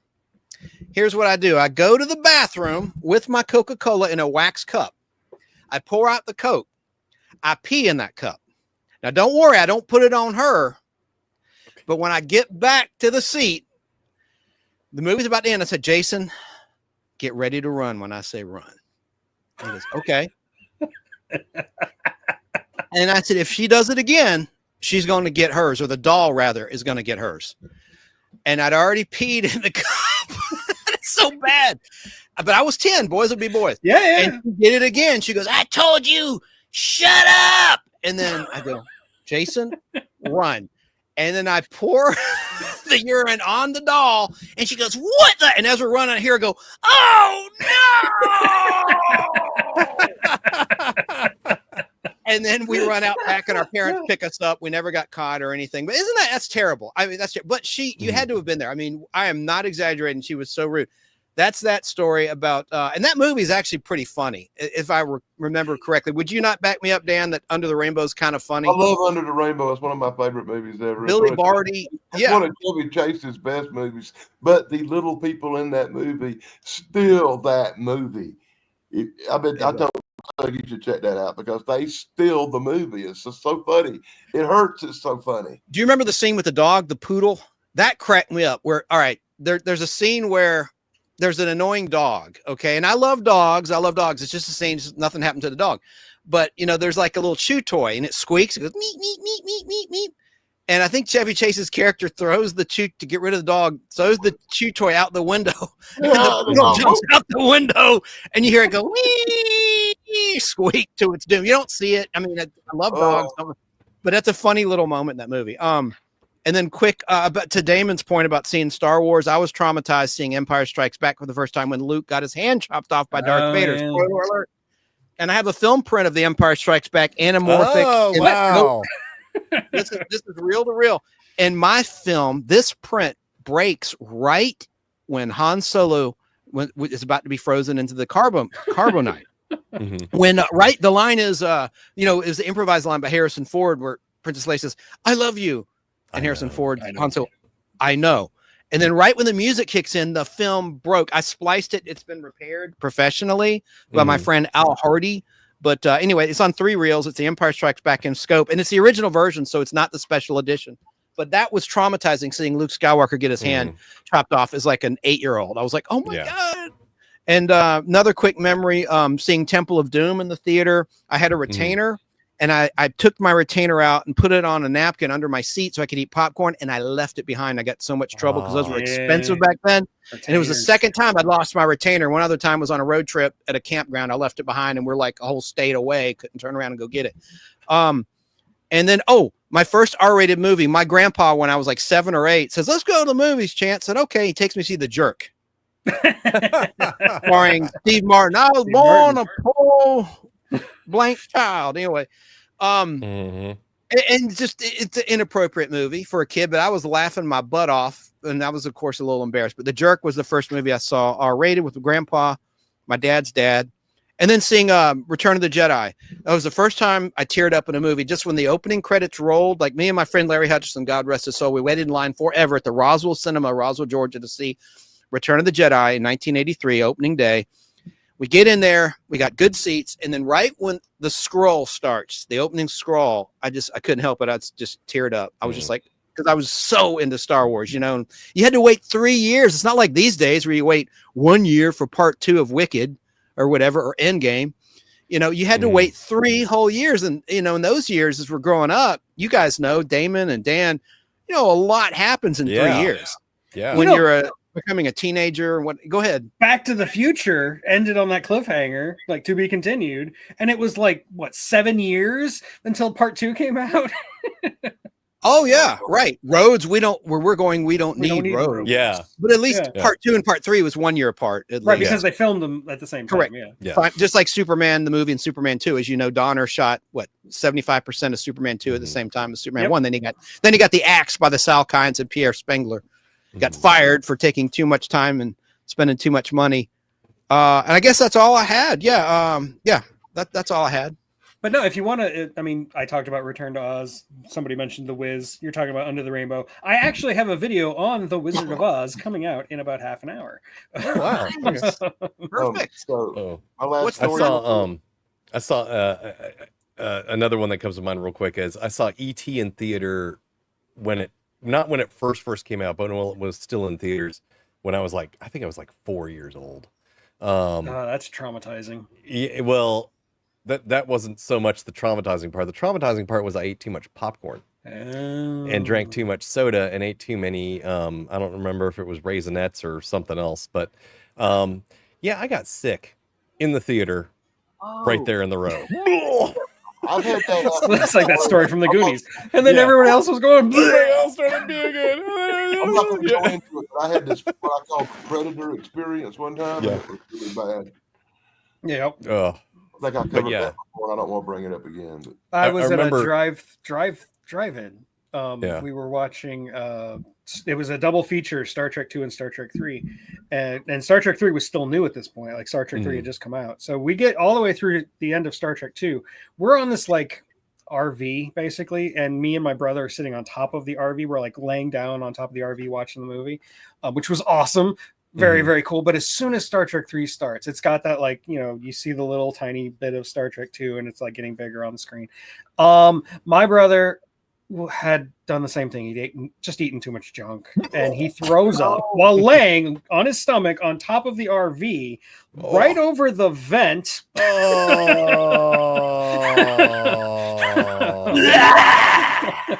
So yeah, and that's where my parents were. Oh no! Oh my god! Needless to say, we didn't see Star Trek 3 that day. That's like a Dave Matthews Band story. Oh, it was bad. Like when they emptied their RV tanks over a bridge and it went on to Japanese tourists on a barge below. Right. Terrible. We must have gone to the drive-in theater like 3 or 4 times when I was a kid, and I don't remember finishing a single one of those movies because I would always fall asleep. Because you're comfortable, Well, the back seat would fold down. Yeah. So you had like the trunk space as like almost like a bed, and my parents would be sitting in the front seat with the speakers, and my sister and I'd be laying in the back watching the movie through the window. And I would just get comfy and just pass out. I mean, I saw like the first, I don't know, 20 minutes of Bambi and South Carolina, when we went to the drive-in, we'd take lounge chairs and we'd take the lounge chairs out and sit beside the cars. Mm-hmm. But did any of you guys puke seeing The Exorcist? Dan, no. I was a kid when I saw The Exorcist, and it didn't really bother me that much. It was pea soup. You could tell it was pea soup. No, I've talked about this before. I used to show movies in college, like to all my friends and stuff. I'd have like movie nights in my dorm room. And when I showed The Exorcist, I made like a giant vat of pea soup for us all to eat. Nowadays, you just make guacamole dip. And, I hate guacamole. It's not real quick. I got one little quick story. It's like just a couple of minutes, but okay, go for it. Like we don't have to rush too bad because Thrash isn't here. He's the one who has to kick out at 1.5 hours. Oh, okay. When I was a kid, there was this weird guy named Bobby, and Bobby had this big barn right behind his house, and he had one of these reel-to-reel projectors he had got from the school. And sometimes we'd go up Bobby's and have barn fires at night and party. And we'd go out in Bobby's barn where there was this big sheet hanging on the wall. And Bobby had this reel-to-reel projector, lounge chairs sitting around, little tables where you could drink beers while you watched the movies. And nice. There was a lot of people. They actually had bales of hay sitting around for them to sit on. That's how hillbilly this was. And Bobby would put on a movie, and it'd be this movie called Reptilicus. I don't know if you ever saw Reptilicus or Psycho. For years, we'd go to Bobby's and party and have barn fires and go out to Bobby's barn and watch a movie.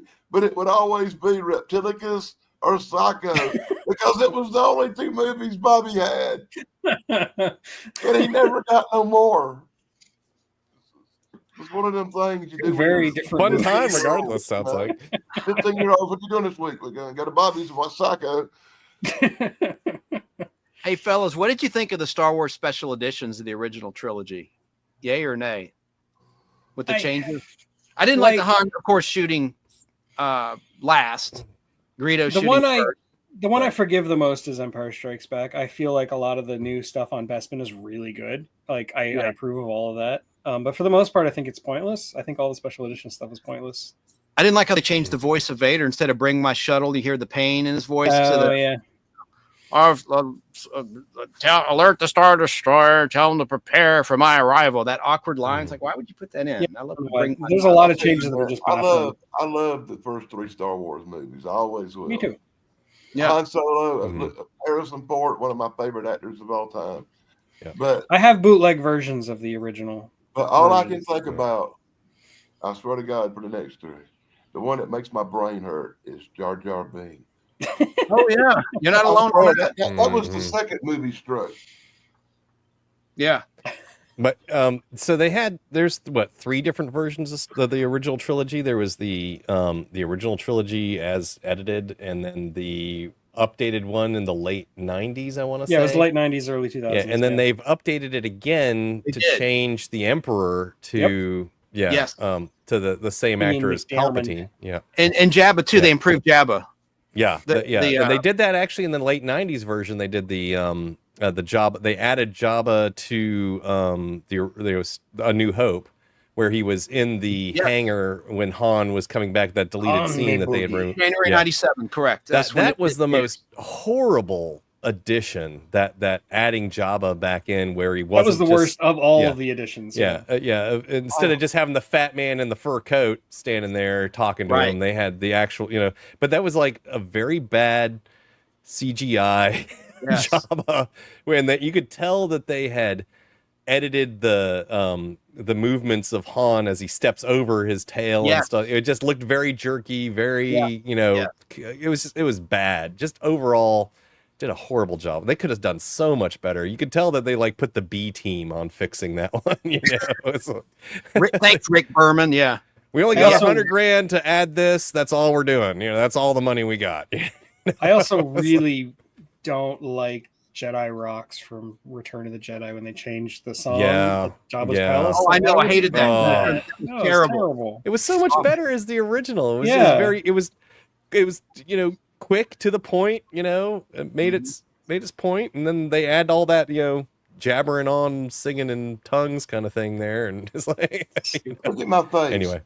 Yeah. This is the sudden realization that everybody else knows more about Star Wars than me. I watched the original Star Wars trilogy so many times as a kid, all the way up through the 90s. It was like I had it on VHS. Actually at one point I had both the 4:3 cut down version and the letterbox version on VHS. And would, because I was used to watching it on TV, so that was the one I bought first. And then Star I bought Wars. Yeah. Star Wars come out when I was 12 years old. Mm-hmm. And I remember getting all the Star Wars toys, the Death Star and the land speeders and that stupid X-Wing fighter and the little action figures. Mm-hmm. In I 1978. remember being so excited to get them. And it's so weird that just maybe a year later, I grew out of toys and give all that stuff to my little brother Oh. because I had discovered girls. Right. And that Right. stuff's not cool when you discover girls. And now you have a toy girl in the closet, so that's good. Yeah. Kidding. He's Not not a strange little side story. My cousin Darren, the one that was playing the reel to reel for us when we were kids, he has every single one of the original Star Wars figurines in I did it one time. original Star Wars, the Vader heads, that you could open up and you'd have all your I remember figurines those, in there. yeah. He had all of them, every You see- single one. He had like 3 Vader heads filled with them. That's weird because Yeah. to me that they are literally the Star Wars toys Mhm, are the last toys I ever played with as a child. mhm. My brother was into model rockets, and he used Mm. to take the various Star Wars figurines and put them inside the bottle of Send the them into rockets. space. That was me and And- my G.I. Joe figures. So he had tons and tons that would be worth like tens of thousands of dollars today, and they're just like hunks of plastic. Yeah. I Melted. I had G.I. Joe figures that came to very bad ends. None of my toys Nice. did get damaged like that. When I give my brother my stuff, they were pristine and they were in great shape. Some of them were Mhm. unopened. The Oh, ones that nice. went into space on the rockets was my sister's Barbies. Nice. What tripped me out though, guys, were the cut scenes that were illustrated in the Marvel comic book adaptation Yeah. and on the Topps cards. The little Topps cards had a lot of these scenes. Same with Superman the movie. I was always like, I don't remember this. What What's is this? this? Yeah. It was neat. They put one scene with Biggs back in the special edition at the end, right before Yeah. the I did battle, like that. the Yeah. Death Star. So it made a little more sense. You know, Luke's reaction to Biggs getting blown to bits. You know, Like I said, I don't think all of the changes were bad, but I think on balance, I still don't understand the point of the special edition. I kind of still prefer the originals. Yeah. Oh, in the original editing, you know, Marsha Lucas was the editor, Academy Award winner, and she cut out all of the young women except for Carrie Fisher. And of course, Aunt Beru, who was middle-aged, she didn't want anyone to outshine Carrie Fisher. Right. And so there were a lot of cut scenes in Anchorhead because there were younger women, or one younger woman who called Luke Wormy. Anyway, you've seen that scene probably in the deleted scene section. I have, right? Yeah. I think I saw it on a Laserdisc for the first time. Yeah. It was illustrated right here in 1977. I was like, what the hell? You know. I guess I need to buy me some laser discs. I haven't seen none of that. Anyway, I think I'm going to call it. I think we've had our hour and a half. This has been fun. And like I said, stick around on my channel in half an hour, come back and watch my video on Wizard of Oz. I want to plug it extra hard because I worked extra hard on this video. It's almost half an hour long, and holy crap, there's a lot of effort I put into it. So please watch it. You have to watch it and like and subscribe and all that stuff. Anyway, and I'll be back. Well, I might not have a show next week because of the Super Bowl. Right. What time is the Super Bowl? It's around 6:30 Eastern time. I might still have a stream. I haven't decided yet. I'll figure. I'll see what I'm doing next weekend before I make a decision. But otherwise, you can always catch me on Sarah and Snarky stream on Thursdays. You can catch me on BBB on Saturday nights. And yeah. I'll see you guys next time. Anybody else have anything else to plug? I do, but I'll let these guys go first. All righty, I'll go. Don't forget to check out our good friend Dave Sunstorm. Yeah. Stuff live tomorrow. See me Wednesday on Unique Prepping when I'm talking about. Oh, right. I'm also going to be on that Unique Prepping on Wednesday. Forgot about that. You're going to be there with me, huh? Yep. What are we I was talking invited about? too. I don't know if I'm. He told me. You keep talking and I'll come up with it. It was some kind of topic for Wednesday, but I'll probably be on with Sarah Thursday if she does a show. And then Saturday night, I'll be on BBB with Chance down there helping host. And that's always a good time. It was kind of fun last night, but it was a little off the rails. Yeah, I got a migraine. I had to duck out. I think most of the people did. So. It was very disorganized. Anytime there's too much reading involved, I'm going to get a headache. 9 people's too much. Let's On the computer, let's hey, let's on be a real. phone or a computer, reading stuff is irritating. But 9 people on the panel is just too much to keep up with. It just And when you're trying to do something organized like BBB tries to do, with 9 people, it gets a little crazy. Yeah. Anyway, that's just But it was still fun. We still had a blast. Still a good time. We did get weirdly attacked by super chatting bots, which is a new one. I've never seen that. I didn't know that. They were saying some really nasty things. They didn't bother me as much as the condoms from space. It was a weird night. If you want to see what happened there, watch the BBB live stream from last night.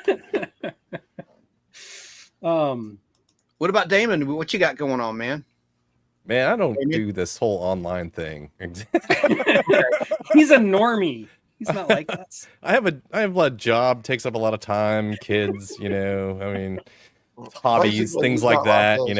I'm building a new mailbox down in the workshop. I'll be happy to send you pictures when I'm done. But that's awesome. I'm on the cusp of just uploading my entire consciousness onto the internet. I apologize. I called you Damon instead of Damien. Yeah. Sorry about that. Oh, it's okay. How do I want to share something to you here real quick. There, share. Let me try that.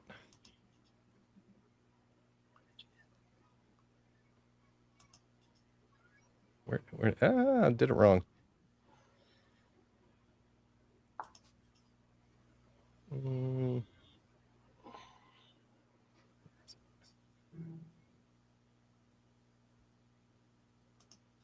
It's not showing it to me.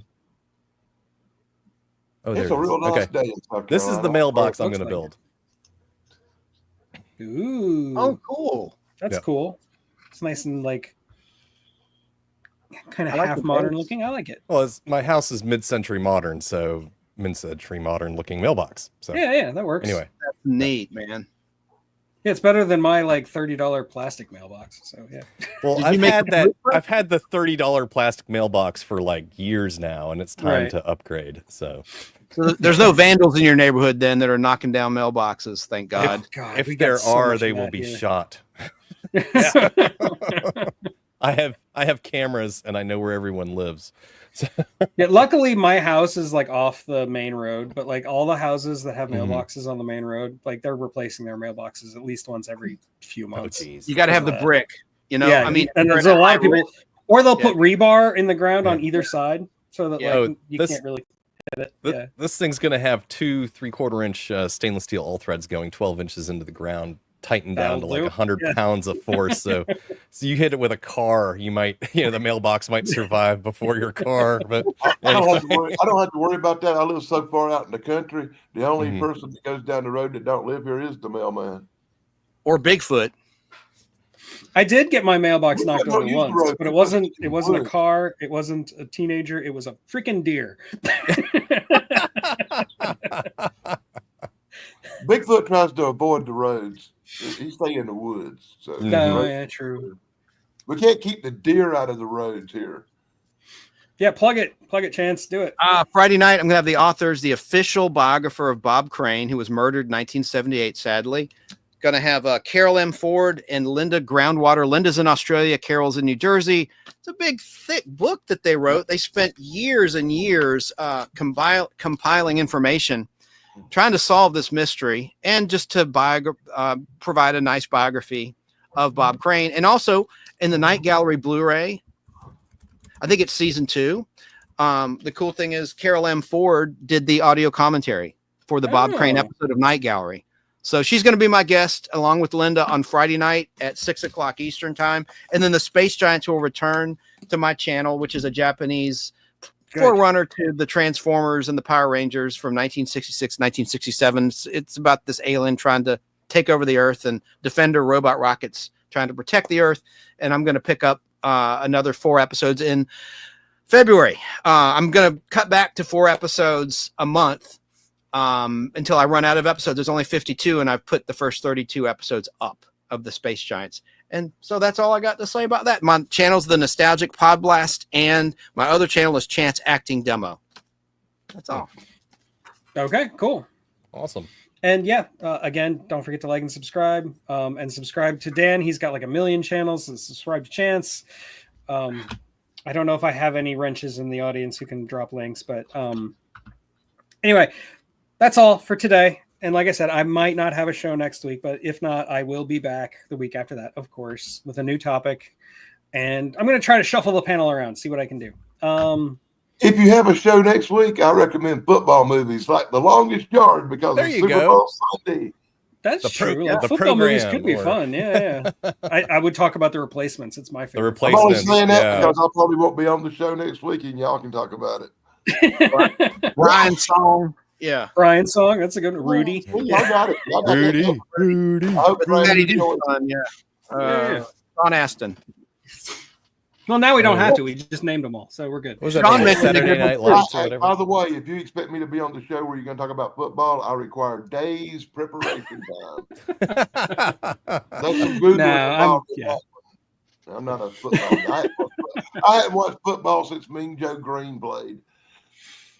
Oh, Yeah, wow. I'm not a Fan. football guy. I come from a football family, but I'm not a football guy. So I hear you. I'm with you. I played football in high school. That was enough for me. I was a defensive tackle in high school. Yeah. For not, I was a quarterback, but Well, I was very large, so I was a very I good was defensive too, but I tackle. was All I did was quarterback. stand there. Intimidate. North Yeah. Dallas 40. That's a good one, But Sean. but when I was young, I could throw a football better than anybody. I could put it through a tire hanging in a tree at 50 yards. Nice. Yeah. Hmm. Put it right in the sack every time. I got to be I on have- set at 5:30 in the morning, so my Ooh. butt will be in bed. Probably an hour or two after the stream ends. Yeah, I'm leaning towards not having a stream next week because I'll I'm like probably be Al busy doing stuff. I'm like Yeah. Al Bundy. That the 1 year I played football for my high school team, is the only year they ever won a national championship with me as quarterback. Right. There you go. Did you go to Anyway. Pizza Hut afterwards to get your trophy? I actually don't have my trophy no more. Unfortunately, I had a house fire in 2011, and the trophies and all my memorabilia like that from my high school burned up. My annuals and everything. I lost all that stuff. Unfortunately, I'm sorry, Sean. It's an ABC TV show. I can't really say what it is. I'm playing a police officer. Thank you. I'm excited. Don't worry. I was there Friday. I'm back. Out, there'll be constant videos about it. Yeah. Everybody will be talking. Are you calling me a showboater? I'm not talking about you. No, all your friends will be talking about it too. Yeah. It's going to come up in every stream you show up. You know, anyway, movie star we know. Yeah, exactly. The back of my head is in the movie Matinee. That's all I got. Anyway, don't forget Thrash, who is usually on my channel but isn't today. He has his show tonight at 7:30 Eastern, right? Yeah. 7:20, I thought. And I will probably be in the chat. I usually am. And I'll see you there. Until next time, this is the Unapologetic Geek telling you to never be ashamed of what you love, as long as you're not hurting anybody. Thank you and good night.